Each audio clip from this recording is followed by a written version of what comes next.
এই দুনিয়া ছেড়ে যে কোনো মুহূর্তে আমিও চলে যাব, আপনিও চলে যাবেন। আমার বয়সী কত বন্ধু চলে গেছে। ডান পাশে আমার মুরব্বী বসে আছেন, তার বয়সের কত মুরব্বী চলে গেছেন, বন্ধু বান্ধব চলে গেছেন, তার অনেক বন্ধু বান্ধব চলে গেছেন।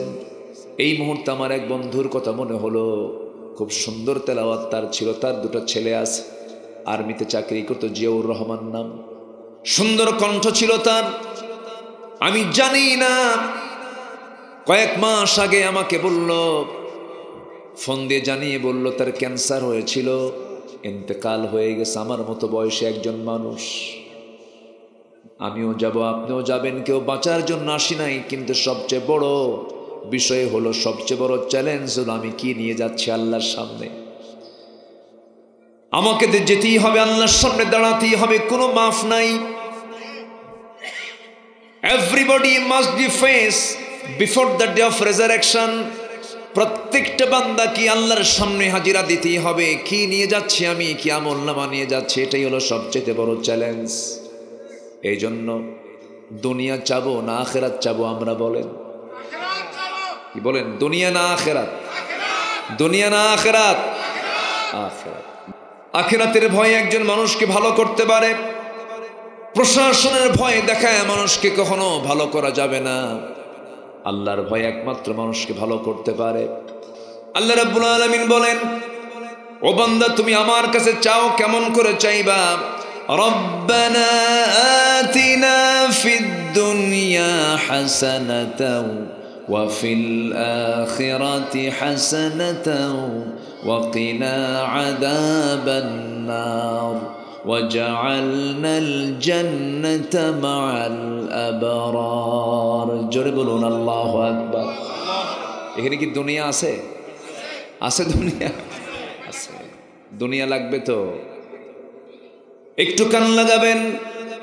দুনিয়ার সমস্ত কাজগুলো যদি দুনিয়াতে থেকে যদি আমরা কোরআন মতো করে, ইসলামের মতো করে যদি আমরা সুন্দর করে সাজায় নেই, আল্লাহ রাব্বুল আলামিন বলছেন, বান্দা আমি তোর সমস্ত আমলগুলোকে আমি ইবাদত বলে গণ্য করে নেব। পৃথিবীর কোনো কাজ ইসলামের বাইরে নেই। ইসলাম তেমন একটা বিধানের নাম, হাতের 10টা আঙ্গুলের নখ যে আপনি কাটবেন, কোন নখটা আগে কাটবেন, কোন নখটা পরে কাটবেন, সেই বিধানও ইসলাম বলে দিয়েছে। ভালো হওয়ার জন্য বেশি আমল লাগে না। এক সাহাবী নবীর সামনে দাঁড়িয়ে বলছেন, ইয়া রাসূলুল্লাহ, আমি বেশি আমল করতে চাই না, আপনি আমাকে একটা আমল শেখায় দেন। আমার রাসূল বললেন, তুমি কি আমল করতে চাও? বলে, হুজুর আপনি আমাকে শেখায় দেন একটা আমল, আমি একটার বেশি দুইটা করব না। রাসূল বললেন, শোনো, একটা আমল শুধু আমি তোমাকে শেখায় দিলাম, আজকে থেকে মৃত্যুর দিন পর্যন্ত একটা মিথ্যা কথাও বলবা না। যাও, কি বলবা না? মিথ্যা কথা বলবা না। আল্লাহ বলছেন, মিথ্যা ছাড়ো, আমি তোমার সমস্ত আমলগুলো ঠিক করে দেব, সমস্ত গুনাহ মাফ করে দিয়ে সম্মানজনক জান্নাত দিয়ে দেব। কার কথা? আল্লাহর কথা। সেই মিথ্যা আমার দেশে প্রত্যেকটা উঠতে বসতে চলতে ফিরতে মিথ্যা আছে না নাই?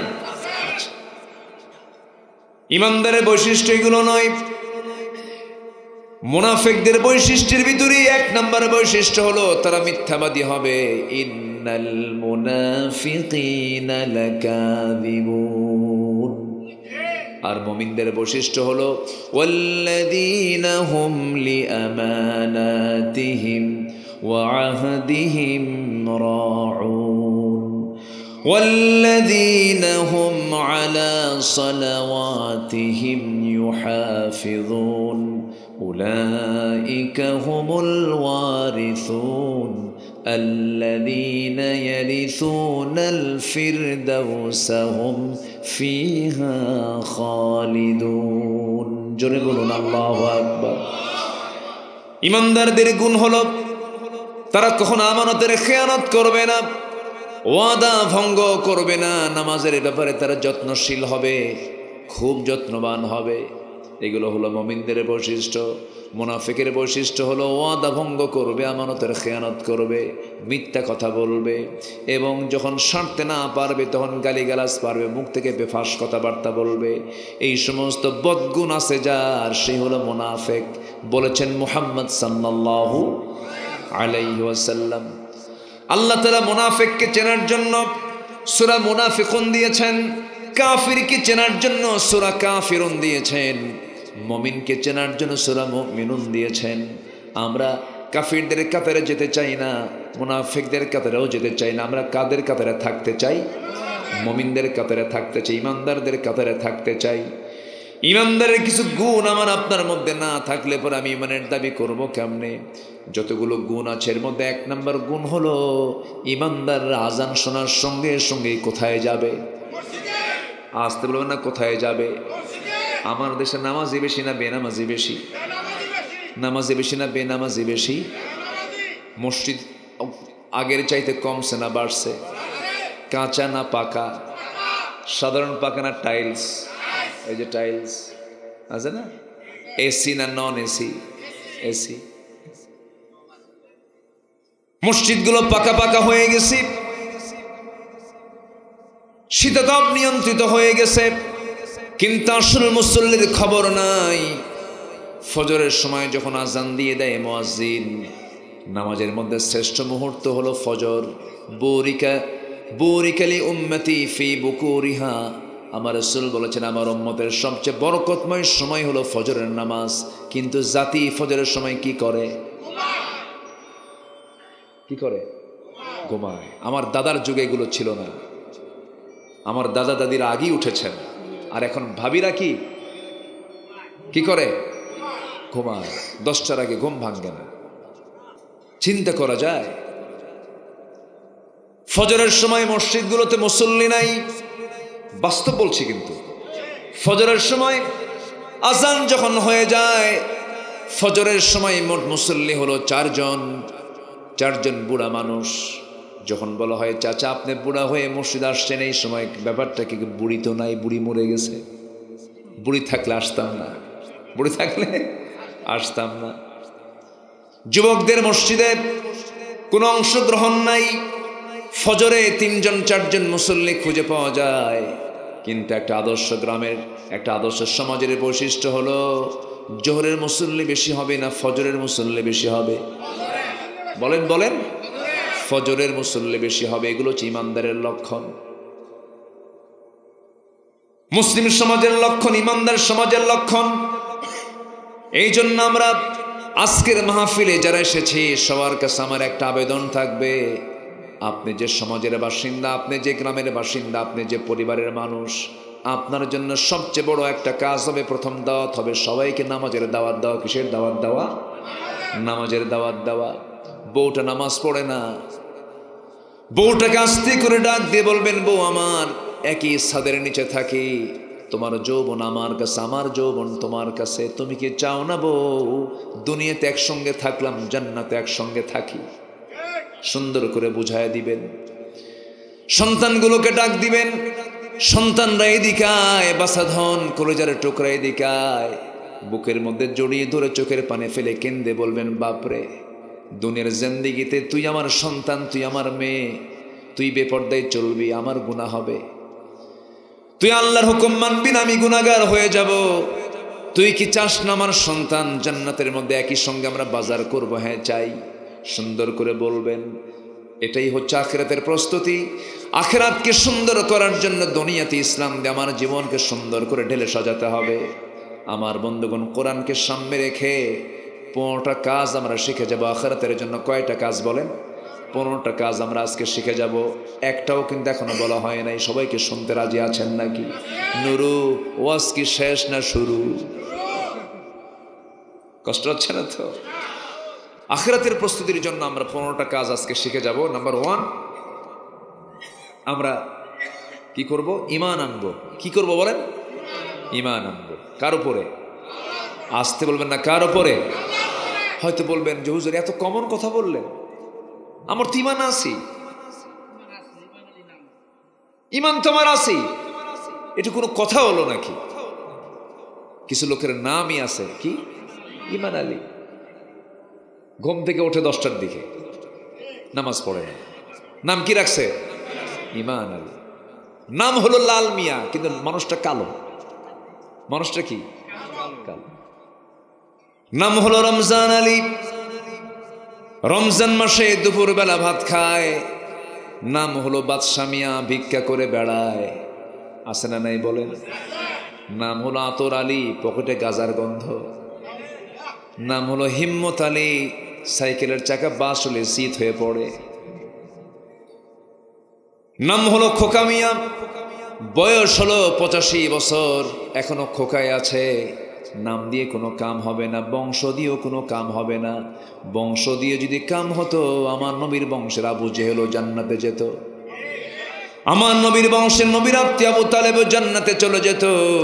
বংশ দিয়ে কোনো কাজ হবে না, চেহারার সৌন্দর্য দিয়ে কোনো কাজ হবে না। একমাত্র কাজ হবে মরার পরে আল্লাহর সামনে গিয়ে কাজ হবে হলো ঈমান দিয়া। কি দিয়া? ঈমান দিয়া। আল্লাহ রাব্বুল আলামিন বলেন, ইন্না খালাকনাকুম মিন যাকারিন ওয়া উনসা ওয়া জাআলনাকুম শুউবান ওয়া ক্বাবাইলা লিতাআরাফু ইন্না আকরামাকুম ইনদাল্লাহি আতকাকুম। জোরে বলুন আল্লাহু আকবার। আমি তোমাদেরকে এক পুরুষ এবং এক নারী থেকে সৃষ্টি করেছি, বিভিন্ন ভাষা বিভিন্ন গোত্রে গোত্রে বিভক্ত করেছি। তোমাদের মধ্যে সেই বান্দা আমার কাছে সবচাইতে বেশি সম্মানিত, যে বান্দা আমি আল্লাহ আমাকে সবচাইতে বেশি ভয় করে। জোরে বলি সুবহানাল্লাহ। এই জন্য আমাদের সবচেয়ে বড় দৌলত হলো ঈমান। আল্লাহ সুন্দর করে সূরা হুজুরাতের শেষের দিকে বলছেন, আল্লাহ রাব্বুল আলামিন বলেন, ইন্নামাল মুমিনুনা আল্লাযীনা আমানু বিল্লাহি ওয়া রাসূলিহি সুম্মা লাম ইয়ারতাবু ওয়া জাহাদু বিআমওয়ালিহিম ওয়া আনফুসিহিম ফি সাবিলিল্লাহ উলাইকা হুমুস সাদিকুন। জোরে বলুন আল্লাহু আকবার। প্রকৃত মুমিন তো তারাই যারা আল্লাহর প্রতি নবীর প্রতি যারা ঈমান এনেছে, কোনো সন্দেহ রাখে নাই। সুম্মা লাম ইয়ারতাবু ওয়া জাহাদু, এবং নাম্বার 2 যারা জিহাদ করেছে তাদের মাল দিয়ে তাদের জান দিয়ে কার পথে?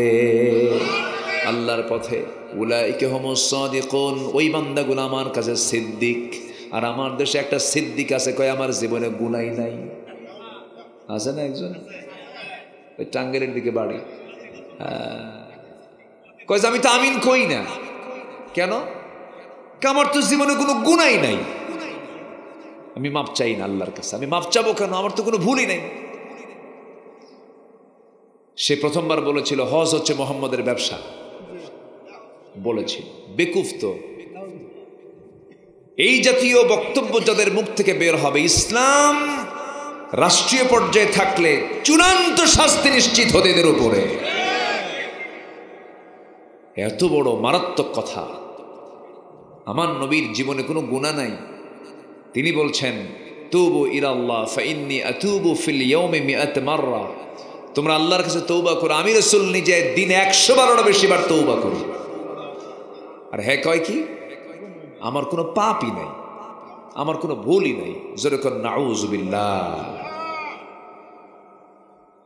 আমার বন্ধুগণ, যারা জিহাদ করবে জান এবং মাল দিয়ে আল্লাহর পথে, আল্লাহ বলছেন তারাই হলো সত্যবাদী।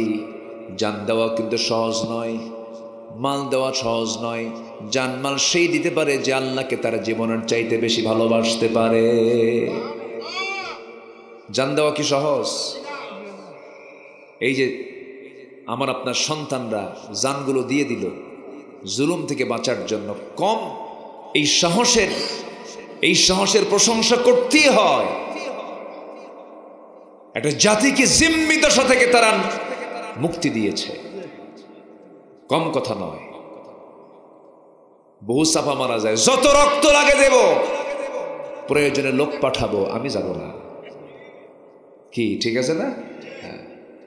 জীবন দেওয়া তো সহজ নয়। আবু সাঈদ দুটো হাত দুই দিকে টান করে বুক সামনে পেতে রাখলো, কত গুলি চালাবি চালা, দেশের মানুষকে জুলুম থেকে বাঁচাতে চাই, জীবন দিয়ে দিল। আবার এদিকে ফতুয়া দিচ্ছে সে তো শহীদ না, তুমি কোন কসু। আমার দেশে একটা মহল আছে, শুধু ফতুয়া নিয়ে পড়ে আছে না? বছর দুয়েক আগে বলে ফেললো কিয়ামত পর্যন্ত হরতাল হারাম। কোন পর্যন্ত? কিয়ামত পর্যন্ত হরতাল হারাম। সেই গ্রুপই আবার এই যে 5 আগস্টের পর যখন নতুন ক্যাবিনেট উপদেষ্টা মণ্ডলী যখন শপথ নিল, তার এক উপদেষ্টাকে তারা দাওয়াত দিয়ে বলে যে খুব ভালো কাজ হয়েছে, বলল কিয়ামত পর্যন্ত হরতাল হারাম। উপদেষ্টাকে দাওয়াত দিয়ে তাকে সম্বর্ধনা দিল। এগুলো ইমানদারের চরিত্র নয়, এগুলো মুনাফিকদের চরিত্র। আমার ইমান আনতে রাজি আছি তো নাকি? আমার ইমান এনেছি তো? বলি আলহামদুলিল্লাহ। জিহাদের হুকুম দিয়েছেন কে? আসতে বলবেন না। কে জিহাদের হুকুম দিয়েছেন? আল্লাহ দিয়েছেন, রাসূল ডাক দিয়েছেন। ডাক দিতে দেরি হয়েছে, যেতে দেরি হয়নি। বদর যুদ্ধের দিন রাসূল বলছেন, তোমরা কি জানো আজকের যুদ্ধে তোমার আব্বা আসবে, তোমার চাচা আসবে, তোমার ভাই আসবে, তোমার নিজের ছেলে আসবে। পারবে কি তাদের বিরুদ্ধে অস্ত্র উঁচু করতে? চিন্তা করুন, এটা কম বিষয় না। কিন্তু আবু বকর, তোমার ছেলে আসতেছে। ও সাহাবীরা, তোমরা কি পারবে তোমাদের আত্মীয় স্বজনদের সঙ্গে, একই গোত্রের সঙ্গে যুদ্ধ করতে পারবে? সাহাবীর হাত উঁচু করে বলেন, লাব্বাইক ইয়া রাসূলুল্লাহ, অবশ্যই আমরা মোকাবেলা করব বাতিলের। আল্লাহু আকবার বলেন। কুল ইন কানা আবাউকুম, একটা আয়াত আছে না সূরা তাওবার 24 নম্বর আয়াত, পিতার চাইতে, সন্তানের চাইতে, গোত্রের চাইতে, সকল কিছুর চাইতে বেশি মোহাব্বত থাকতে হবে কার উপরে? নাম্বার 2 মুহাম্মদ সাল্লাল্লাহু আলাইহি ওয়াসাল্লাম। আমার বন্ধুগণ, আমার নবীজি সবেমাত্র মক্কা ছেড়ে তিনি মদিনায় চলে আসলেন। রাতের আধারে আমার নবীজি বেড়ানোর জন্য আসেন নাই, মদিনায় তিনি সফর করেছেন নয়, তিনি মদিনায় হিজরত করেছেন। মামার বাড়ি বেড়ানোর জন্য তিনি আসেন নাই। নবীজি মক্কা যখন ছাড়তেছিলেন, নবীজির চোখের পানি দিয়ে দিয়ে গোটা গাল ভিজে যাচ্ছিল। 53টা বসন্ত তিনি পার করেছেন। 53টা বসন্ত পার করে রাতের আধারে যখন ঘর থেকে বের হচ্ছিলেন, বারবার কাবার দিকে ফিরে ফিরে তাকান আর বলেন, কাবারে, তোর সঙ্গে আমার জীবনের 53টা বছর থাকার বড় শখ ছিল, কিন্তু তোর প্রতিবেশীরা আমাকে থাকতে দিচ্ছে না রে। আবু জেহেল আমাকে বের করে দিতে চায়, আমাকে হত্যা করতে চায়। আমার নবীজি বের হয়ে আসলেন, মদিনার দিকে রওনা দিলেন। শত্রুতা বন্ধ হলো না, রাস্তার মধ্যেও তারা আক্রমণ করলো, রসুলকে মেরে ফেরার জন্য বারবার চেষ্টা করলো। জাবেলে সুরে গিয়ে আমার রসুল আশ্রয় নিলেন। মদিনা হলো উত্তর দিক, রসুল গেছেন দক্ষিণ দিকে। আহা, জাবেলে সুরে গিয়ে আশ্রয় নিয়েছেন। ওই পায়ে হেঁটে হেঁটে দুর্গম বিশাল একটা পাহাড়ের উঁচাই তিনি চলে গেলেন। নিচ থেকে পিঁপড়ার মতো মানুষ দেখা যায়। এত বড় একটা উঁচু পাহাড়ের চূড়ায় গিয়ে ওই গর্তের মধ্যে একটা দিন, 2টা দিন নয়, 3টা দিন 3টা রাত সেই গর্তের মধ্যে থাকলেন। খাবার নাই, বালিশ নাই, চাদর নাই, কাঁথা নাই। আমার নবীজি তার বন্ধু, সারা জীবনের বন্ধু, বাল্যকালের বন্ধু, 3 বছরের ছোট বড় আবু বকর সিদ্দিক রাদিয়াল্লাহু আনহুকে সঙ্গে করে নিয়ে রওনা দিয়েছেন। ওখানে গিয়ে আশ্রয় নিলেন। তার একটা মেয়ে ছিল জাতুন নিতাকাইন, আসমা রাদিয়াল্লাহু তাআলা আনহা। সে আসমাকে জাতুন নিতাকাইন বলা হয়। খাবার টিফিন ক্যারিয়ার করে ওই পাহাড়ের দুর্গম জায়গায় গিয়ে খাবারগুলো পৌঁছায় দিয়ে আসতেন। আমার নবীজি 3টা দিন 3টা রাত সেই জায়গায় থাকলেন। শত্রুরা তার ওই গুহার মুখ পর্যন্ত চলে গিয়েছিল, কিন্তু রাসূল আল্লাহ তাআলা তাদেরকে হেফাজত করেছেন, কারণ ইমানদারের পক্ষে তিনি আছেন যিনি কে? আমার নবীজি সেই জায়গা থেকে মদিনার উদ্দেশ্যে রওনা করলেন। মদিনায় চলে গেলেন, 1 বছরও গেল না। আবু জেহেল প্রচণ্ড ক্রোধান্বিত, রাগান্বিত হয়ে আছে। 1000 সৈন্যের সমাবেশ ঘটায়া অস্ত্রে শস্ত্রে সজ্জিত হয়ে ঘোড়ার পিঠে চড়ে আবু জেহেল করল কি, লোহিত সাগর ঘেঁষে ঘেঁষে মক্কা থেকে রওনা দিয়া মদিনা পর্যন্ত চলে আসছে। মদিনার কাছাকাছি 80 মাইল দূরে বদর নামক প্রান্তর পর্যন্ত যখন চলে আসছে, নবীর কানে সংবাদ চলে গেছে আমার নবীজি সবেমাত্র তিনি মদিনায় ছোট্ট একটা নগর রাষ্ট্র গড়ে তুলেছেন। আমার নবীজির সাহাবীরা না খেয়ে আছেন। আব্দুর রহমান ইবনে আওফের মতো একজন শিল্পপতি, একজন বিলিয়নার মক্কায় সব কিছু ছেড়ে দিয়া মদিনায় এসে টাকা নাই পয়সা নাই, না খেয়ে আসেন। আমার নবীজি একদিন বলছেন, আব্দুর রহমান, আমি তোমাকে মক্কায় দেখেছি, তোমার ব্যবসার ধরন কি? তুমি কোটি কোটি টাকার মালিক, আজকে তোমার কিচ্ছু নাই, ইসলামকে মানার জন্য তোমার কি কষ্ট হয় না? আব্দুর রহমান বলতেছেন, হুজুর, দুনিয়ার সম্পদ আমি মাহরুম হয়েছি, আমি আপনাকে এবং আল্লাহকে পেয়েছি। যেরকম সুবহানাল্লাহ। আব্দুর রহমান ইবনে আওফ নবীর সামনে বসে আছেন, নবীজি তার জন্য দোয়া করে দিলেন। আমার নবীজি 1 বছর গেল না, সাহাবা একরাম না খেয়ে থাকেন। সাহাবা একরামের চরম কষ্ট হচ্ছিল। এই সময় যুদ্ধের ডাক আসলো। যুদ্ধের ডাক যখন চলে আসলো, আমার নবীজি বলছেন, সাহাবীরা, রমজানের রোজাটাও আমরা রাখছি, 16টা রোজা রাখলাম, কালকেই যুদ্ধের ময়দানে যেতে হবে। সাহাবীরা, তোমরা যুদ্ধে যেতে পারবে নাকি? সাহাবীরা বলছেন, হুজুর, যুদ্ধ তো যাবই, রোজা রেখেও যুদ্ধ করব, আমরা রোজাও রাখবো, যুদ্ধ করব। আল্লাহু আকবার বলেন। কি মানে চেতনা তাদের! রাসূল বলছেন, না রে না, যুদ্ধ যখন করতে যাবে শক্তির দরকার, রোজা ভেঙ্গে ফেলবা, পরবর্তীতে রোজা তোমরা রাখতে পারবা। আল্লাহু আকবার। আমার নবীজি সাহাবায়ে কেরামকে প্রস্তুত করে ফেললেন। কুরাইশরা তো সব রেডি হয়ে গেছে, বদর নামক প্রান্তরে তারা হাজির হয়ে গেছে। কারা কারা যুদ্ধে যাবে বলো? নামের তালিকা করা হচ্ছে। ঘোড়া নাই, তরবারি নাই। আমার নবীজি কিছু কিছু সাহাবীর হাতে খেজুরের ডাল দিয়ে দিলেন। আহা, আমার নবীজির হাতে তেমন অস্ত্র ছিল না। নবীজি বললেন, সাহাবীরা, আর কে কে আছো প্রস্তুতি নিয়ে আমার সামনে দাঁড়াও। ছোট্ট 2টা বাচ্চা, মদিনার আফরার 2টা ছেলে, মুআজ এবং মুআজ, এই 2 জন নবীর সামনে দাঁড়িয়ে বলছেন, ইয়া রাসূলুল্লাহি, যুদ্ধের নাকি সংকট হয়েছে, অনুমতি যদি দেন আমরা 2 জন মিলে আপনার সঙ্গে যুদ্ধে যেতে চাই। নবীজি বললেন, না রে না, ফিটনেস নাই, বয়স নাই, তরবারি ধরার মতো হাতে সেই বাহুবল নাই, কেমন করে পারমিশন দেব? বড়জন বলে, ইয়া রাসূলুল্লাহ, ও তো আমার চাইতে ছোট আছে, আমি ওর চাইতে একটু বড় আছে, আপনি আমাকে পারমিশন দিতে পারেন। ছোটজন বলে, হুজুর, ও আমার চাইতে লম্বা হতে পারে, ও যদি পারমিশন পায় আমি ডাবল পারমিশন পাবো কেন? ও শুধু লম্বা, গোটা গায়ের শক্তিটা আমার বেশি। আমার নবীজি মুস্কি হাসি মেরে দারুণ খুশি হয়ে বলেন, তাহলে কেমন করে বুঝবো শক্তি কার বেশি? হুজুর, মারামারি লাগায় দেন। কুস্তি লেগে গেছে। বড়জন ছোটজনকে নিচে ফেলে দিয়েছে। ছোটজন বড় ভাইয়ের কানটা মুখের মধ্যে নিয়ে বলছে, ভাই, তুমি কি বোঝো না কিছু? একসঙ্গে খাই ঘুমাই, তুমি কি চাও তুমি একা যুদ্ধে যাবে? আমার কি যুদ্ধে যাওয়ার শখ নাই? তোমার গায়ের শক্তি একটু কমায় দাও, তোমার বুকের উপর উঠে একবার প্রমাণ করে বুঝাই দেই, শক্তির দিক থেকে আমি কোনো অংশে কম নই। নবীজি মুস্কি মুস্কি হাসি মারলেন। সন্তান 2টাকে কোলের মধ্যে নিয়ে আসমানের দিকে 2টা হাত তুলে বলছে, আকাশের মালিক আল্লাহ, এই ছোট্ট 2টা বাচ্চার গায়ের জোর নাই, কিন্তু ইমানের জোর আছে। জোরে কোন সুবহানাল্লাহ। আখিরাতের জন্য 1 নম্বর প্রিপারেশন হলো ইমান। 1 নম্বর কি বলেন? ইমান। ইমানের জোরের চাইতে বড় কোনো জোর, বড় কোনো শক্তি নাই। ইব্রাহিম আগুনে নিক্ষিপ্ত হয়েছেন, আগুন তাকে পুড়তে পেরেছে নাকি? কিসের কারণে? আরো জোরে, আরো জোরে। ইমান শক্তিশালী না আগুন শক্তিশালী? ইমান শক্তিশালী। আমার বন্ধুগণ, আমার নবীজি পারমিশন দিয়ে দিলেন। 313 জন সাহাবীকে নিয়ে রাসূল মদিনা থেকে রওনা দিলেন। বদর প্রান্তর পর্যন্ত পৌঁছে গেলেন। শুহাদায়ে বদর, আল্লাহ পাক আমাকে নিয়েছেন বারবার, বহুবার দেখেছি শুহাদায়ে বদর। সেখানে 13 জন সাহাবীর লাশ, 13 জন সাহাবীর কবর সেখানে আছে। উহুদে 70 জন সাহাবীর কবর সেখানে আছে। ইতিহাসের সাক্ষী। আল্লাহু আকবার বলেন। ইসলাম এমনি এমনি আসে নাই।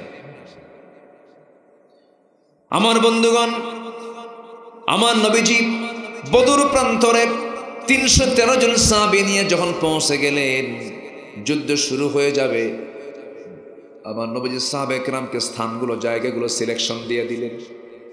সাহাবীরা যেদিকে দাঁড়ানো ছিলেন সেই জায়গাটা ছিল বালুর পাহাড়। বালু ছিল, বালুর মধ্যে হাঁটার সুবিধা না অসুবিধা? শুধু অসুবিধা না মহা সুবিধা? পা চলে না, পা লেগে যায়। সাহাবীরা বলছেন, ইয়া রাসূলুল্লাহি, এই বালুর মধ্যে আমরা হাঁটতে পারতেছি না, দারুণ কষ্ট হচ্ছে, কদমটা মজবুত হচ্ছে না। আমরা আসলাম আল্লাহর পথে যুদ্ধ করতে, আপনি আল্লাহর কাছে একটু দোয়া করুন। আমার নবীজি আসমানের দিকে তাকায় আল্লাহকে লক্ষ্য করে বলছে, আল্লাহ, আমার এই দুর্গম পথে আসা সাহাবীদের বড় কষ্ট হয়, তুমি আল্লাহ তোমার সাহায্য নাজিল করো। আকাশে এক খণ্ড মেঘ জমা হয়ে গেল, এত সুন্দর বৃষ্টি হলো, প্রচণ্ড গরম আবহাওয়া, সুন্দর ঠান্ডা হয়ে গেল। বালুর উপরে যখন পানি পড়ে তখন বালু কি আর বালু থাকে না, শক্ত হয়ে যায়, শক্ত হয়ে যায়। সাহাবে কেরামদের কদম মজবুত হয়ে গেল। ওইদিকে কাফের মুশরিকরা যেদিকে দাঁড়ানো ছিল সেই জায়গাটা ছিল আঠাল মাটি, পিছলা জায়গা। যখন বৃষ্টি হয়েছে তখন পিছলা আরো বেশি হয়ে গেল। আল্লাহ সাহায্য নাজিল হওয়া শুরু হলো। লাকাদ নাসরাকুমুল্লাহু বিবাদরিন ওয়া আনতুম আযিল্লাহ, তোমরা অসহায় ছিলে, আমি আল্লাহ তোমাদেরকে সাহায্য করেছি। সাহাবে কেরাম যুদ্ধ শুরু করে দিয়েছেন। ওই ছোট্ট দুইটা বাচ্চা মুআজ এবং মুআজ শেষ কাতারে নয়, মাঝখানের কাতারে নয়, প্রথম কাতারে এক সাহাবীকে মাঝখানে রেখে দুই পাশে দুই ভাই দাঁড়ায়া ওই সাহাবীকে ডাক দিয়ে বলছে, চাচা, আমার প্রথম কাতারে দাঁড়ানোর মূল লক্ষ্য হলো সবার বিরুদ্ধে আমরা লড়াই করব না। কার বিরুদ্ধে? আবু জেহেলকে না। আল্লাহু আকবার বলবেন না? আবু জেহেল কোথায়? সাহাবী আশ্চর্য হয়ে বলছে, আবু জেহেল দিয়ে কি করবা? ছোট্ট দুইটা বাচ্চা বলতেছে, আমরা শুনেছি আবু জেহেল নাকি রাসূলকে সবচাইতে বেশি কষ্ট দিয়েছে, আমাদের প্রাণের চেয়ে প্রিয় রাসূলকে যে বেশি কষ্ট দিয়েছে, আজকে তারা আমরা জানে বাঁচাবো না, শেষ করে দেব, একটু চেনায় দাও তো। সঙ্গে সঙ্গে বলে ফেলতেছে, ওই যে গোড়ার পিঠে বসে আছে, চতুর্দিকে সৈন্যরা তাকে পাহারা দিচ্ছে, ওটাই হলো কাফেরদের লিডার। বলতে দেরি হয়েছে, যেতে দেরি হয় না, সিংহের মতো গর্জন দিয়া বাজ পাখির মতো উড়ন্ত হয়ে ছোট্ট দুইটা বাচ্চা, 11 বছরের 13 বছরের ছোট্ট বাচ্চা, নাবালক বাচ্চা, আবু জেহেলকে টার্গেট করে রওনা দিয়েছে, ছোট্ট তরবারি হাতের মধ্যে। কাফেররা টের পায় নাই এটা কোন গ্রুপের সদস্য ঢুকে গেছে, তাদের মধ্যে ছোট মানুষ কেউ টের পায় নাই। আবু জেহেল গোড়ার পিঠে বসে আছে, দুই দিকে দুই পা ছেড়ে দিয়া, মুআজ দুই পাশে তারা পজিশন নিয়ে দাঁড়ায় গেছে।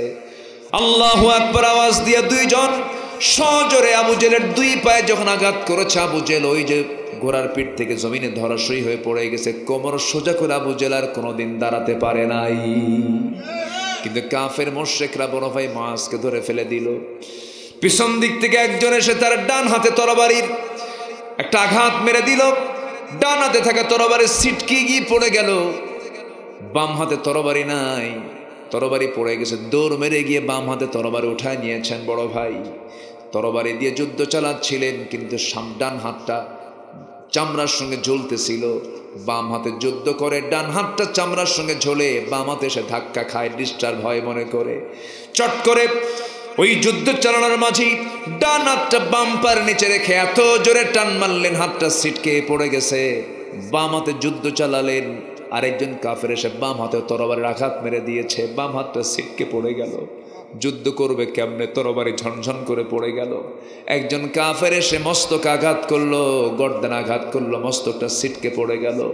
বড় ভাই মুআজ দুনিয়া থেকে বিদায় হয়ে দুনিয়াবাসীকে জানায় দিল, দুনিয়ার মুসলমানরা জেনে রেখে দিও, আল্লাহর জমিনে দিন কায়েমের জন্য এমন করে আল্লাহর পথে জীবন দিতে হয়। জোরে কোন সুবহানাল্লাহ। وجاهدوا بأموالهم وأنفسهم في سبيل الله أولئك هم الصادقون। জেনে রেখে দিও, সত্যবাদী হলো তারা যারা জিহাদ করে জানমাল দিয়ে। কার পথে? আসতে বলবেন না, কার পথে? আল্লাহর পথে। আমার বন্ধুগণ, অনেক লম্বা লম্বা কথা ছিল, এক রাত পেয়েছি, একটু একটু করে বলতে হচ্ছে। 15টা বিষয় আমরা আজকে শিক্ষা নিয়ে যাবো। 1 নম্বর হচ্ছে ঈমান, নাম্বার 2 হচ্ছে জিহাদ, নাম্বার 3 হলো তাকওয়া অর্জন করা। কি অর্জন করা বলেন? তাকওয়া অর্জন করা। তাকওয়া মানে হলো ইচ্ছা যা হবে তা করা যাবে না, ইচ্ছা মনে যা চাবে তা করা যাবে না, ইচ্ছার বিরুদ্ধে আমাকে চলতে হবে। আল্লাহ যা বলতে বলেছেন তাই বলবো, আল্লাহ যা করতে বলেছেন তাই করব। এটাই হচ্ছে তাকওয়া। ধরুন গ্রামীণ জীবনে সবাই বুঝবেন, উদাহরণ দিলে পরে বাঁশঝাড় চেনেন তো? বাঁশঝাড়ের মধ্যে যদি কেউ বাঁশঝাড় পার হতে নেয়, এক প্রান্ত থেকে আরেক প্রান্ত যদি যেতে চায়, বাঁশঝাড়ের মধ্যে যেতে হলে দৌড় মারা যাবে না আস্তে আস্তে যেতে হবে? দৌড় মারলে কি হবে? কষ্ট হবে, হাত কেটে যাবে, চামড়া ছিলে যাবে, চোখ ক্ষতিগ্রস্ত হতে পারে, বডি ক্ষতিগ্রস্ত হতে পারে। একটা বাঁশঝাড়ের মধ্যে যেমন কোনো বান্দা যদি নিজের শরীরটাকে সেভ রেখে যদি পার হতে চায়, আস্তে আস্তে সেই বাঁশের ডালপালাগুলো সরায় সরায় আস্তে আস্তে দেখে দেখে যেমন তার ওই বাঁশ যার পার হতে হয়, জাগতিক জীবনে চলতে গিয়ে বান্দার সামনে বহু হারাম সামনে হাজির হবে। মদ, জুয়া, জেনা, সুদের কারবার, এই সমস্ত বিষয়গুলো তার সামনে এসে ঘোরাফেরা করবে। ওই সময় বান্দা যদি বলে, ও আল্লাহ তোমার ভয় আমি সুদ ছেড়ে দিলাম, জেনা ছেড়ে দিলাম, মদের বোতল ছেড়ে দিলাম, হারাম ছেড়ে দিলাম, আল্লাহ বলছেন ওই সমস্ত বান্দাগুলো হলো আমার মুত্তাকি বান্দা। জোরে করেন সুবহানাল্লাহ। আমার বন্ধুগণ, নাম্বার 4 হলো ন্যায় প্রতিষ্ঠা এবং সদাচার যার মধ্যে থাকবে তারাই হলো আমার আখিরাতের প্রস্তুতি নেওয়া বান্দা। আল্লাহ বলছেন, ইন্নাল্লাহা ইয়া'মুরু বিল আদলি ওয়াল ইহসান ওয়া ইতা'i যিল কুরবা ওয়া ইয়ানহা আনিল ফাহশাই ওয়াল মুনকারি ওয়াল বাগি ইয়া'iদুকুম লা'আল্লাকুম তাযাক্কারুন। জোরে বলুন আল্লাহু আকবার। সূরাতুন নাহাল আয়াত নাম্বার 90। এই আয়াতটা এত গুরুত্বপূর্ণ আয়াত, গোটা কোরআনের মধ্যে সবচেয়ে ব্যাপক অর্থবোধক আয়াত হচ্ছে আয়াতটা। খুতবা আছে যেখানে আয়াতের তেলাওয়াত আছে, সেখানে জুমার খুতবায় এই আয়াতের তেলাওয়াত আছে না নাই? আছে। অনেক বড় বিস্তৃত আয়াত এটা। ন্যায় প্রতিষ্ঠা করা আখিরাতের কাজ। ব্যক্তিকে দেখে বিচার প্রশ্নবিদ্ধ করা যাবে না, ইনসাফ নষ্ট করা যাবে না, আদালত কায়েম করতে হবে। ই'দিলু হুয়া আকরাবু লিত্তাকওয়া, ই'তিদাল ঠিক রাখো, এটাই হলো সবচেয়ে বড় তাকওয়ার পথ। সাইয়েদনা ওমর ফারুকের নাম সবাই শুনছেন তো। ওমরের নাম না আসলে ওয়াজ জমে না। আল্লাহু আকবার বলো, কি জীবন তার ছিল। আল্লাহু আকবার। একটা ওমর তুমি আল্লাহ বাংলার জমিনে পাঠায় দাও। জোরে বলি আমিন। আসেন দোয়া করি নাকি? হ্যাঁ, ওরে এই তো কঠিন শ্রোতা দেখতেছি। বলি আলহামদুলিল্লাহ। বসুন। সাইয়েদনা ওমর কি ছিলেন? বলি আলহামদুলিল্লাহ। প্রচন্ড অভাব দেশে, খাদ্যের সংকট। তিনি রোজা রাখা শুরু করলেন। কি রাখা শুরু করলেন? রোজা। রোজা রাখলে তো কম খাওয়া হয়। রোজা রাখলে সন্ধ্যার দিকে তার কিছু নাগরিক, তার দেশের কিছু নাগরিক একটা উট জব করেছে। কি জব করেছে? উট জব করে। উটের দামি দুটো অংশ, কলিজার অংশটুকু আর কুচ বলে নাকি, কুচ বলে না, কুচ বলে, গর্দান বলে, গর্দানের গোশতগুলো কেটে কেটে খলিফার সামনে হাজির করেছে। সাইয়েদনা ওমর ফারুক বললেন, এটা কিসের জন্য আনছো? এটা আপনার জন্য আমরা নিয়ে এসেছি। সাইয়েদনা ওমর ফারুক বললেন, এই অংশটুকু আমার জনগণ পায় না কি না পায় না? যে অংশ জনগণ পায় না সে অংশ ওমর কোনোদিন মুখে নেয় না। আল্লাহু আকবার বলবেন না? তাহলে কি খাবেন আপনি বলুন? আপনি তো রোজা ছিলেন। সাইয়েদনা ওমর ফারুক বললেন, শোনো, আমার জন্য তোমরা জাইতুনের তেল দাও আর কিছু রুটি দাও। সবচেয়ে কম দামি খাবার তিনি চাইলেন। জাইতুনের তেল দিয়ে সেই তেলের মধ্যে রুটি কিছু ভিজায়া, শক্ত রুটি চাবায়া চাবায়া তিনি ইফতারটা করে নিলেন। আমার বন্ধুগণ, এগুলো হলো তাকওয়া। তাকওয়া হলো সাইয়েদনা ওমর ফারুক রাদিয়াল্লাহু তাআলা আনহু একদিন রাষ্ট্রের পক্ষ থেকে এক বোতল মধু পেয়েছেন। সেই মধুটা একজন নয়, 5 জন মিলে এটা 5টা পরিবার এটা সমান ভাগে ভাগ পাবে। তার পরিবার এবং তার ঘরের চতুর্পাশে আরো 4 পরিবার। ওমর ফারুক মধুর বোতল নিয়ে এসে বউকে বলছে, বউ এটাকে সমান 5 ভাগে ভাগ করে একটা ভাগ আমাদের থাকবে। বউয়ের হাতে বোতল দেওয়ার পরই কিছুক্ষণ পর বলছেন, আমার স্ত্রী, মন খারাপ করো না, আমি তোমাকে মধুটা ভাগ করতে দেব না, আমি অন্যজনকে ভাগ করতে দেব। বলুন তো, কোনো স্বামী যদি স্ত্রীর সঙ্গে এমন আচরণ করে, ক্যাসাল কি শেষ না শুরু? হ্যাঁ, বলেন বলেন। তুমি আমারে বিশ্বাস করো না? না, তুমি আমারে মাপতে দিয়া, ভাগ করতে দিয়া আবার আমার থেকে নিয়ে নিলা, তুমি কি সংসার করবে আমার সাথে? প্রচন্ড মাইন্ড করলেন ওমর পত্নী। সাইয়েদনা ওমর ফারুক রাদিয়াল্লাহু আনহু তিনি বোতলটা নিয়ে চলে গেছেন প্রতিবেশীর ঘরে। প্রতিবেশীর ঘরে ঢুকে তিনি বললেন, ও আমার প্রতিবেশী, এর মধ্যে কিছু মধু আছে, এই মধুটাকে 5 ভাগে ভাগ করে, সমান ভাগে ভাগ করে আমার অংশটা আমাকে বুঝায় দাও। তিনি তার মধুর অংশগুলো বুঝায় নিয়ে চলে আসেন বউয়ের সামনে। বউয়ের সামনে এসে বলছেন, বউ আমার, আল্লাহর কসম করে বলে তুমি আমাকে মিথ্যা বোঝো না, ভুল বোঝো না। আমি তোমাকে সন্দেহ করে নাই। আমি যে আচরণটা তোমার সঙ্গে করলাম এর কিছু কারণ আছে। আমার বন্ধুগণ, নেতা যত বড় হোক না কেন বইয়ের কাছে কায়েদ আসতে কয়। চেয়ারম্যান বড় না চেয়ারম্যানের বউ বড়? ও, তাহলে বই দেখে সবাই ভয় করেন না? কি কথা বলবো? এত সুন্দর মানুষ, কেউ তো যাচ্ছেন না বাড়িতে। কি বাড়ি যাবেন না আপনারা? মাশাআল্লাহ, বলি আলহামদুলিল্লাহ। বইয়ের সঙ্গে গন্ডগোল হয়? হয়? লাগে? লাগে না লাগলে মোহাব্বত জমবে কেমনে? এটা তো লাগা দরকার, কিন্তু বেশি লাগা যাবে না আবার। কিন্তু অভিমান, একটু অনুরাগ, একটু কথা কম বলা, একটু অভিমান করা, এটা বিশ্বনবীর পরিবারও ছিল। বলি আলহামদুলিল্লাহ। সূরা তাহরীম না, লিমা তুহাররিমা মা হাল্লাল্লাহু লাক। আল্লাহু আকবার। আমার নবীজি স্ত্রীদের কি সুন্দর করে ম্যানেজ করতেন। আমার নবীর সামনে 4 স্ত্রী বসা। কয়জন? বসে বলতেছে, হুজুর আপনি সত্যি করে বলুন তো, আমাদের মধ্যে গন্ডগোল লাগছে, আপনি কোন স্ত্রীটাকে বেশি ভালোবাসেন বলেন তো। এই কথা কি উত্তর দেওয়া সহজ? রাসূল বললেন, তোমরা যে প্রশ্ন করছো আমার একটু চিন্তা করে বলতে হবে। তোমাদের কর্মকাণ্ড আগে আমার হিসাব করতে হবে না। তোমরা যাও, সকালবেলা বলবো, যাও। সবগুলোকে ঘরে পাঠায় দিয়েছে।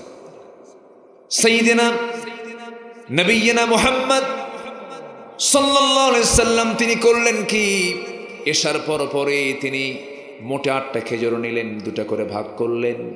2টা খেজুর প্রথমে আম্মা জান আয়েশার ঘরে ঢুকে সালাম দিয়ে বলছেন, আসসালামু আলাইক, হে আমার সুন্দরী, আমার হুমায়রা, হে আমার লাল টুকটুকে আয়েশা, উহিব্বুক, আমি তোমাকে দারুণ ভালোবাসি, আই লাভ ইউ। কি তাহলে বউকে আই লাভ ইউ বলা জায়েজ আছে না নাই? আছে। অন্যের বউ না, কিন্তু নিজের বউ, এটা যেন মনে থাকে আবার। হ্যাঁ, রাসূল বলেন আই লাভ ইউ, আমি তোমাকে খুব ভালোবাসি। বসেই বললেন, শোনো, আমি তোমাকে যে খুব ভালোবাসি এটা আমি তোমাকে বলে গেলাম, আর 2টা খেজুর দিয়ে গেলাম। এই খেজুর যে আমি তোমাকে লুকায় দিয়ে গেছি, এই কথা যেন অন্য কোনো স্ত্রী কানে না যায়। থাক। আচ্ছা, দ্বিতীয় স্ত্রী ঘরে গিয়ে তিনি একই সেম কথাই বললেন, তোমাকে খুব ভালোবাসি, এই যে খেজুর দিয়ে গেলাম, কেউ যেন না জানে। 4 স্ত্রীর ঘরে 2টা করে খেজুর পৌঁছায় দিয়ে একই বক্তব্য দিয়ে চলে আসলেন। বক্তব্য তো 2 রকম দেওয়া যাবে না, কারণ সমান অধিকার কিনা বলেন। চলে আসলেন। পরের দিন সকালবেলা বুক ভরা আশা নিয়া 4 জন স্ত্রী নবীর সামনে দাঁড়িয়ে বলছেন, হুজুর গতকালকে বললেন না, আজকে তো জানানোর কথা। আমার নবীজি বলছেন, শোনো, আমি তাকেই সবচাইতে বেশি ভালোবাসি যাকে আমি গত রাত্রিতে লুকায় 2টা খেজুর দিয়ে আসছি। যা, জোরে বলে সুবহানাল্লাহ। বিশ্বনবী স্ত্রীর সামনে দাঁড়িয়েছেন, স্বামী হয়ে গেছেন। যুদ্ধের সামনে দাঁড়িয়েছেন, যুদ্ধে সেনাপতি হয়ে গেছেন। মসজিদে ইমাম হয়ে গেছেন। বিচারালয়ে বিচারপতি হয়ে গেছেন। কি চরিত্র! সেই নবীর নেতৃত্ব না মেনে, নবীকে লিডার না মানায়া এই বিড়িওয়ালা নেতা আমার নেতা হতে পারে? হ্যাঁ, বিড়ি খায়, গাঁজা খায়, শীত হয়ে পড়ে থাকে। যে নেতা নামাজের কথা বলে না, যুবকরা সাবধান হও। যে নেতা তোমার হাতে মদের বোতল তুলে দেয়, নারীকে তুলে দেয়, জেনার জন্য উস্কায় দেয়, ওই সমস্ত নেতৃত্বের মুখে জুতা মারো, থুতু মারো। সব দেখছি আমরা। কোন প্রতারণার ফাঁদে আমরা আর পা দেব না। আমরা চাই সামনে একটি সুন্দর, একটি সোনালী সমাজ আমরা দেখতে চাই। কোরআনের আদলে নবীর নেতৃত্ব যেমন ছিল, ওই নেতৃত্ব আমরা সমাজে দেখতে চাই। আল্লাহ কবুল করুন, জোরে বলে আমিন। সম্মানিত ভাইয়েরা, সম্মানিত বন্ধুগণ, ন্যায় প্রতিষ্ঠা করা। নাম্বার 5 হচ্ছে দ্বীনের সঠিক এলেম অর্জন করা। যে জ্ঞানী হয় না সে তো অসহায়, সে তো এতিম। চোখ যার চলে গেছে সে অন্ধ নয়, যে জ্ঞান অর্জন থেকে মাহরুম সে হলো প্রকৃত অন্ধ। ঠিক কিনা? এই জন্য জ্ঞান অর্জনের দরকার আছে না নাই? আজকে 53 বছর দেশ স্বাধীন হয়েছে, এডুকেশন মিনিস্ট্রি ছিল, মিনিস্ট্রি অফ এডুকেশন ছিল, শিক্ষা মন্ত্রণালয় যদি যথাযথভাবে কাজ করত 18 কোটি মুসলমানই কোরআনটাকে সহি করে পড়তে পারত। কিন্তু কি শিক্ষা সিলেবাস চালু করেছিল? ইসকনকে প্রমোট করেছে তারা। আজকে আমার আইনজীবী ভাইয়ের লাশ দেখতে হচ্ছে। চট্টগ্রামের লোহাগাড়ায় বাড়ি তার স্ত্রীর গর্ভে 3 মাসের অন্তঃসত্ত্বা, 3 মাসের সন্তান তার স্ত্রীর গর্ভে। ছোট্ট একটা মেয়ের বয়স 3 বছর, বাসায় রেখে বলতেছে, মা তুমি থাকো, তোমার জন্য চকলেট আনবো এবং তোমার সঙ্গে দুপুরে খাবার খাবো। আর বাড়িতে ফেরা হয়নি। সেই ছোট্ট মেয়েকে সান্ত্বনা দেবে কে? এরপরে ওই অন্তঃসত্ত্বা, ওই যে 3 মাসের শিশু মার পেটে আছে, সন্তান পৃথিবীতে আসার আগেই বাপ দুনিয়া থেকে বিদায় হয়ে চলে গেল। এটা অপ্রত্যাশিত, এটা আমরা এগুলো চাই নাই, এটা আমাদের এক্সপেক্ট ছিল না। কিন্তু এই শত্রুতা, এই ষড়যন্ত্র আমাদের রুখানোর, আমাদের রুখে দাঁড়ানোর দরকার আছে না নাই? বলেন তো, রুখে দেবার দরকার আছে না নাই? আচ্ছা, আমরা সজাগ থাকবো, সতর্ক থাকবো। এই জন্য সবচেয়ে বড় অস্ত্র হচ্ছে জ্ঞান। সবচেয়ে বড় অস্ত্র কি? জ্ঞান। আমরা জ্ঞানবান হব। জোরে বলি ইনশা আল্লাহ, আর জোরে বলি ইনশা আল্লাহ। আমার বন্ধুগণ, নাম্বার 6 হলো, 5টা বলে ফেলেছি, নাম্বার 6 হলো সেই সমস্ত বান্দাগুলো যারা আখিরাতের প্রস্তুতি নেবে, তাদের 6 নাম্বার কাজ হলো তারা ধৈর্যশীল হবে। তারা কি হবে বলেন? ধৈর্যশীল হবে। বলুন তো ভাই, নামাজ আগে না ধৈর্য আগে? বলেন, ধৈর্যই তো আগে। কিছু মুসল্লি আছে নামাজই তো হয় না, ইমামকে খেলে লোকমা মারে। নামাজ যদি একটু লম্বা করে পিছন থেকে লোকমা দেয়, আসেন, এরকম আসে না? আসে না? জুমার খুতবা দেয় ইমাম সাহেব 1:30টার দিকে, একটু 1:32 বেজে গেছে। ঘড়ি দেখার দায়িত্ব কার? যিনি খতিব তিনি তো ঘড়ি দেখবেন, তাই না? আর এখন ঘড়ি দেখে কারা? দেখের কয়, হুজুর আপনার কি হুঁশটুস নাই? আছে কিনা? ওটা কি আদব মুসল্লি না বেয়াদব মুসল্লি? ওটা ঘড়ি দেখবেন খতিব 2-1 মিনিট বেশি হতেই পারে। মসজিদ যে কত নিরাপদ জায়গা, যদি মানুষ বুঝতো মসজিদ ছাড়তই না, এত নিরাপদ। ওমান দাখালাহু কানা আমিনা। হ্যাঁ, আল্লাহর ঘরে যারা ঢুকবে তারা নিরাপত্তা পেয়ে যাবে। আল্লাহু আকবার বলেন। যদি এটা আয়াতের ইঙ্গিত হলো কাবাকে বোঝানো হয়েছে, ওটাও আল্লাহর ঘর। এটাও কার ঘর? আল্লাহর ঘর। যার দিলটা মসজিদের সঙ্গে লটকানো থাকে, শুধু মনটা পড়ে থাকে মসজিদ, আল্লাহ তাআলা বলছেন আমি তাকে আরশ আজিমের ছায়া জায়গা দিয়ে দেব। কত দামি কথা এটা বলেছেন কে? কে বলেছেন? আল্লাহ বলে দিয়েছেন, আমি তাকে আরশ আজিমের ছায়া জায়গা দেব। এই মসজিদের সঙ্গে তোর দিলটা লটকায় রাখ। সবাইকে নামাজ পড়তে রাজি আছেন? সবাই নামাজ পড়তে রাজি আছেন? কারা কারা হাত তুলে দেখেন তো দেখি। জোরে বলি, আল্লাহ আমাদেরকে 5 ওয়াক্ত সালাত আদায় করার তৌফিক তুমি আল্লাহ দিয়ে দাও। জোরে বলি আমিন। আরো জোরে আমিন, আরো জোরে আমিন। হাত নামা। কষ্ট পেলেন মনে হয়? তাহলে ধৈর্যের দরকার আছে না নাই? বিয়ে আগে না ধৈর্য আগে? যার ধৈর্য নাই ওর বউ টিকবে? হ্যাঁ, ওই দেখেন কি সুন্দর একটা হাসি মারছে, দেখেন। দাম বাস্তব কথা তো। মেয়েরা কি সোজা হাড়ের না বাঁকা হাড়ের? এটা কি আমি কইলাম? বিশ্বনবী বলেছেন খুলিকাত মিন দিলাইন, মেয়েদেরকে সৃষ্টি করা হয়েছে বাঁকা হাড়ে। সোজা বানাতে যাবা ভেঙ্গে যাবে, ও বাঁকাই থাকুক, বেশি সোজা করতে যায় ওরা। রাসূল মানা করে দিয়েছেন। আল্লাহ তাআলা তাদেরকে বাঁকা হাড়ে সৃষ্টি করেছেন। এখন আপনি বাঁকা নিয়ে বসে আছেন, বেশি সোজা করতে গেলে তো বেকায় দা। ও যদি বলে এটা হ্যাঁ ঠিক আছে, এটা ধৈর্য ধরবে, বেশি ধৈর্য ধরবে কে বলেন? স্ত্রী না স্বামী? অনেকে চুপ করে আছে, আমি কিচ্ছু করবো না।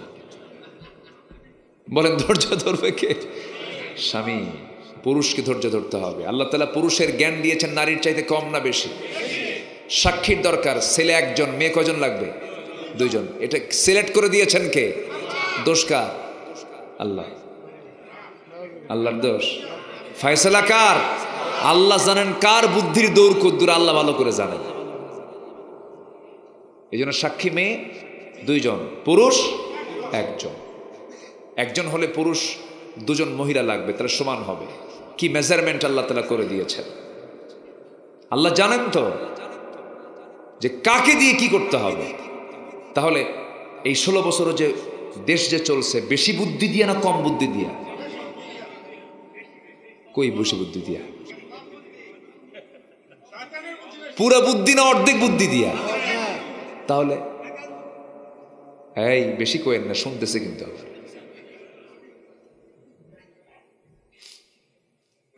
আমি মাদেরকে ছোট করছি না, মাদের দাম আছে, কিন্তু মেয়েদের যদি আল্লাহ তাআলা জ্ঞান বুদ্ধি চিন্তা চেতনা যদি পুরুষের সমান করে দিতেন, পৃথিবীর একটা সংসারও হতো না, একটা সংসারও হতো না।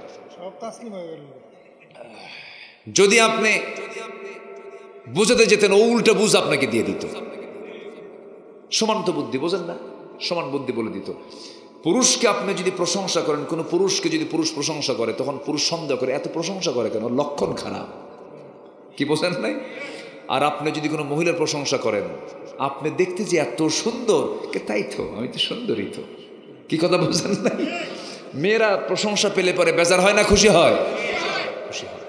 আল্লাহ তাআলা নারীদেরকে এমন করে বানিয়েছে। আল্লাহ জানেন যে কাকে কেমন করে কোন জায়গায় রাখতে হবে, কি দিতে হবে। আল্লাযী খালাকাকা ফাসাওয়াকা ফাআদালাক। আল্লাহু আকবার বলেন। সব কিছু তিনি ব্যালেন্স করেছেন। সম্মানিত ভাইয়েরা, অনেক কথা মন চাচ্ছে বলি, সময় তো খুব অল্প, ধীরে ধীরে সময়গুলো চলে যাচ্ছে। পয়েন্টগুলো আমি শেষ করছি আস্তে আস্তে। ধৈর্য ধরবো কার উপরে? আসতে বলবেন না, কার উপরে? আল্লাহর উপরে যদি কোনো বান্দা ধৈর্য ধরতে পারে, সে রোগী হবে না, অসুস্থ হবে না, হতাশ কখনো হবে না। কারণ আল্লাহ রাব্বুল আলামিন বলছেন, ইস্তাঈনু বিস-সাবরি ওয়াস-সালাহ ইন্নাল্লাহা মা'আস-সাবিরিন। সূরাতুল বাকারা আয়াত নম্বর 153।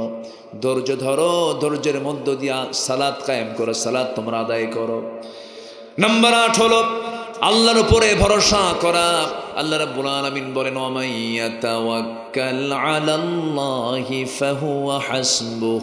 যে ব্যক্তি আল্লাহর প্রতি ভরসা রাখবে, তার জন্য আমার আল্লাহ নিজেই যথেষ্ট। জোরে বলি সুবহানাল্লাহ। আমাকে সব কিছু দেখবেন তিনি, আমার কে? আমার সব কিছুর দায়িত্ব একমাত্র কার? ছিলাম কার কাছে, আবার যাব কার কাছে? আল্লাহর কাছে চলে যাব।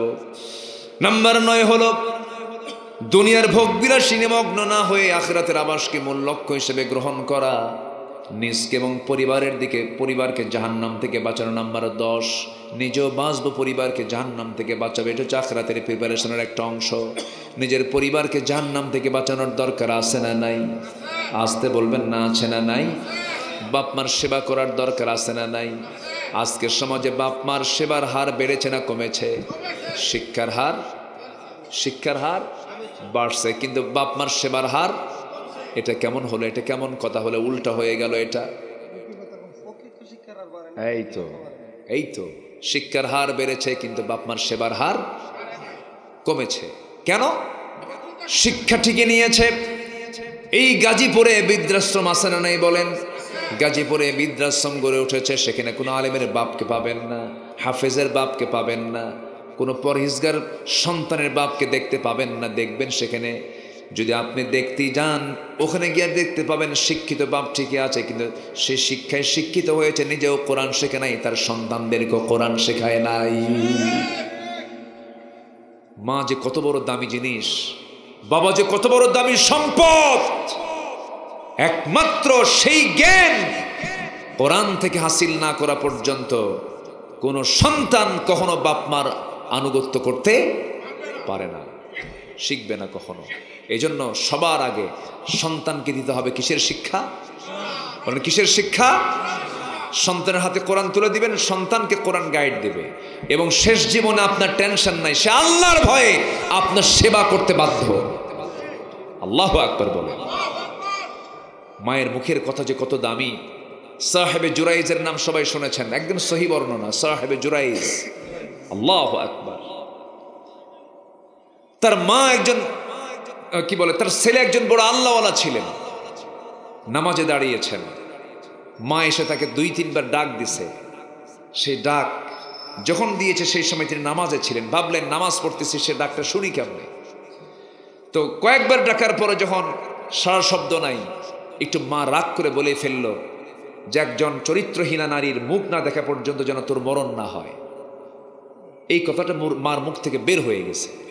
মার মুখ হচ্ছে আইন। মার মুখ কি বলেন তো?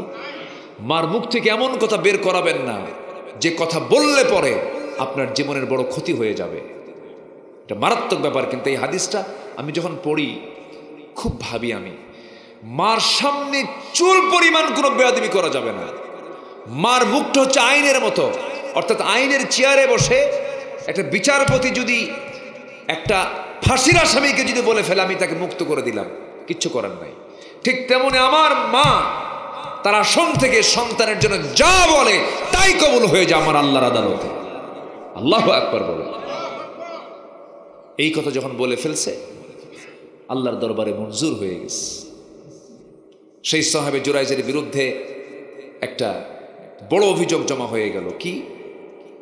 একজন মহিলার পেটে সন্তান, সেই সন্তান যখন ভূমিষ্ঠ হলো, সন্তানটা ছিল হলো জারজ সন্তান। যখন তাকে বলা হলো এই সন্তানটা আসলো কোন জায়গা থেকে, বলল ওই সাহাবে জুরাইজের সঙ্গে আমার জেনা হয়েছিল। যেরকম নাউজুবিল্লাহ। পৃথিবীতে 3টা শিশু দোলনায় কথা বলেছে। কটা শিশু বলেন তো? তার মধ্যে এই বনী ইসরাইলের এই শিশুটা, সাহেবে জুরাইজের এই ঘটনার মধ্যে এই শিশুটা, আরেকজন হচ্ছেন একজন পয়গম্বর। কি নাম বলেন তো?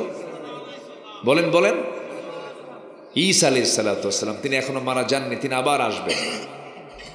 যার পিতা ছিল না তিনি কে বলেন? যার পিতা ছিল না বলেন ঈসা আলাইহিস সালাতু ওয়াস সালাম।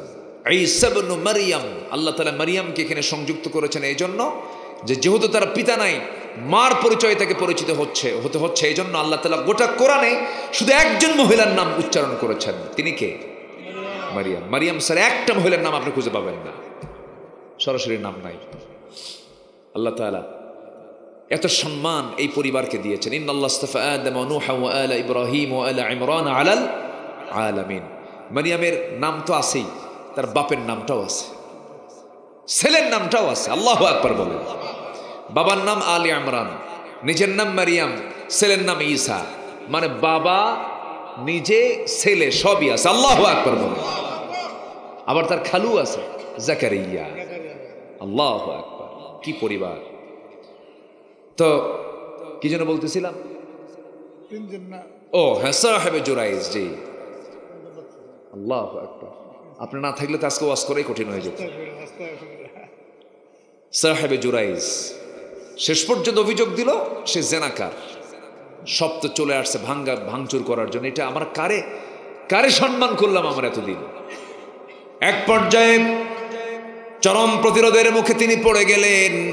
শেষ পর্যন্ত তিনি বলে ফেললেন, শোনো মহিলা, যে সন্তান তোমার গর্ভ থেকে পৃথিবীতে এসেছে সেই মহিলাকে সেই বাচ্চাটাকে আমার সামনে ডেকে আনো, নিয়ে আসো।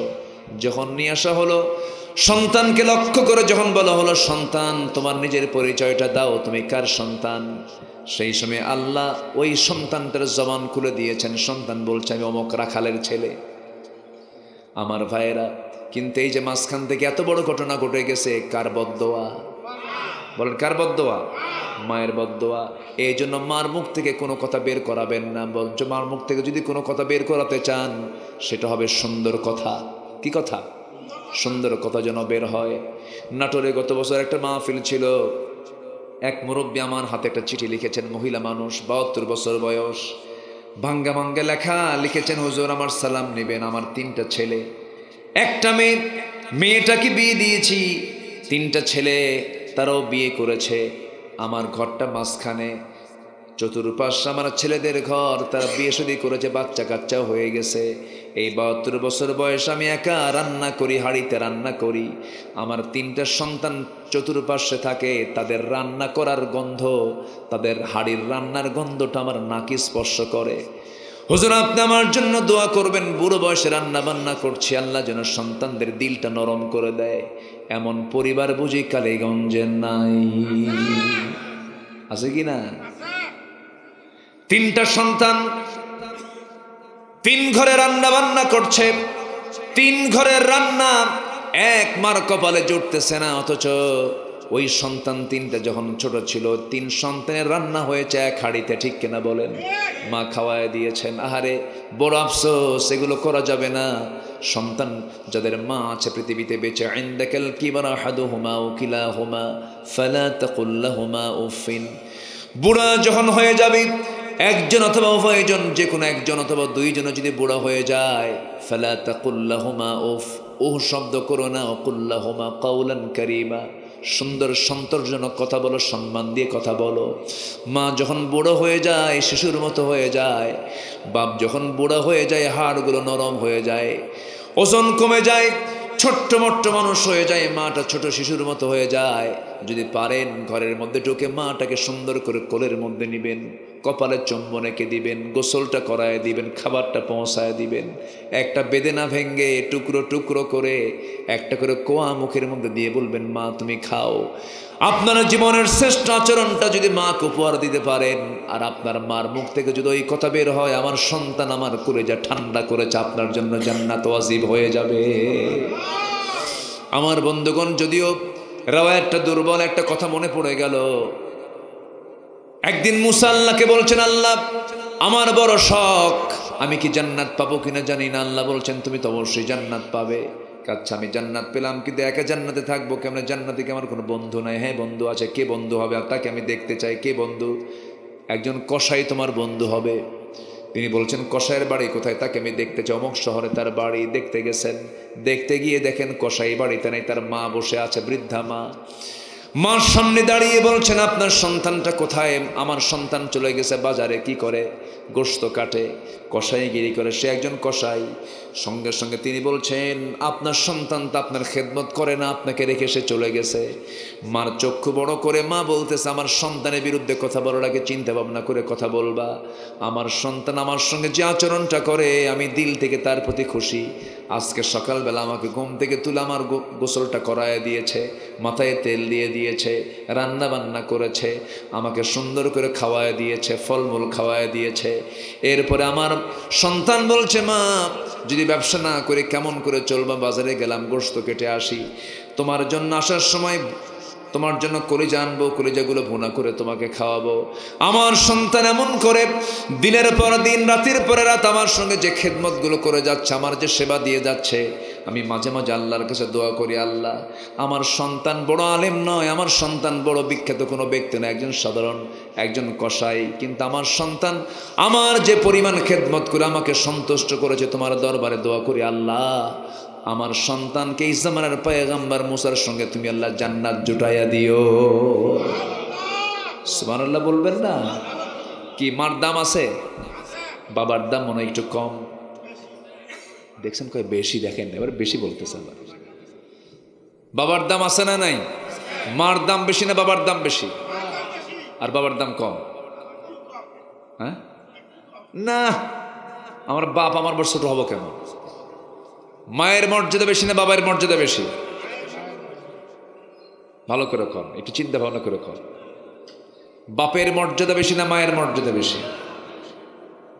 বাবার মর্যাদা বেশি, মায়ের হকটা বেশি। মান আহাক্কা বিহুসনি সাহাবাতি, মায়ের অধিকার, রাইটস, অধিকারটা বেশি, কিন্তু বাবার সম্মানটা বেশি। বাপ মা নামাজ পড়বেন, নামাজ পড়াবে কে? মা না বাবা? আচ্ছা, বাড়িতে গন্ডগোল লাগছে, বিচার বসবে, সালিশ বসবে, বিচারপতির চেয়ারে বসবে কি মা না বাবা? কে দাম বেশি কার? এখন তো বাপের লাইনে চলে আসছেন সবাই, এটাই বাস্তব। হ্যাঁ, আমরা শেষ করে দেব ইনশাআল্লাহ। আসুন আমরা দোয়া করি, আমরা চাইবো কার কাছে? আরেকটু রয়েছে, কি মুশকিল। এতে এমন শ্রোতা যদি পাই তাহলে তো আমার কাম সারা। যতটুকুন হয়েছে আমরা বলে ফেলি আলহামদুলিল্লাহ। জি, নাম্বার 13 হচ্ছে আল্লাহ প্রদত্ত একমাত্র সঠিক পথের অনুসরণ করতে হবে, ইহদিনাস সিরাতাল মুস্তাকিম। নাম্বার 14 হলো আনুগত্য হবে পৃথিবীতে দুজনের, এক আল্লাহ, নাম্বার 2 মুহাম্মদ সাল্লাল্লাহু আলাইহি ওয়া আতিউর রাসূল ওয়া আতিউল্লাহ ওয়া আতিউর রাসূল ওয়া উলিল আমরি মিনকুম। আল্লাহু আকবার বলেন। নাম্বার 15 হলো আল্লাহর সামনে দাঁড়ানোর যে একটা অনুভূতি, এটা হৃদয়ে লালন করা। আমি কি আল্লাহর সামনে দাঁড়াবো না? আজ থেকে দাঁড়াবো না? একদিন দাঁড়াতে হবে কি না?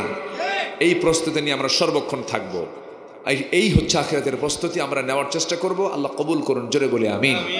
সবাই বসো।